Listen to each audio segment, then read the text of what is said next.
भितशाह assistant commissioner हाला आबिद कमर भितशाह जो दौरो कयो आहे। भितशाह लाइ ठहंदड़ पब्लिक स्कूल जो विज़िट कंदे स्कूल अंदरि थियल कब्ज़ो ख़ाली करायो वियो ऐं गवर्नमेंट गर्ल्स हाई स्कूल भितशाह जी तामीराती बिल्डिंग जो जाइज़ो वरितो। वधीक तफ़सील लाइ असां सां टेलीफोन लाइन ते मौजूदु आहे सज्जाद मेमण। जी सज्जाद, तफ़सील खां आगाह कजो, छा तफ़सीलात आहिनि?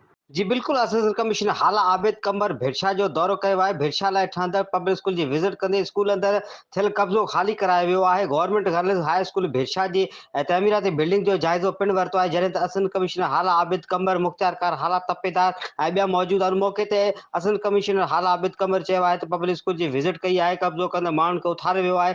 पब्लिक स्कूल जी सफ़ाई सुथराई कराए, क्लासनि खे ताला लॻाए, क्लासनि जी हिफ़ाज़त कराई वेंदी। हिन चयो त गर्ल्स हाई स्कूल भिरशा जी ठहंदड़ बिल्डिंग जो पिणु जाइज़ो वरितो आहे। हिन चयो त स्कूल जो मेन मसइलो वॉशरूम आहे ऐं स्कूल काफ़ी हेठि आहे, उन बाबति रिपोर्ट ठाहे commissioner Hyderabad deputy commissioner Matiari खे उमाणी वेंदी, जल्द अमल करायो वेंदो। जी वरी महिरबानी तफ़सीलात खां आगाही ॾियण लाइ। मज़ीद ख़बरनि ऐं तफ़सीलात लाइ विज़िट कयो असांजी वेबसाइट www.awamiNewsHD.com ऐं ॾिसंदा रहो अवामी न्यूज़ HD।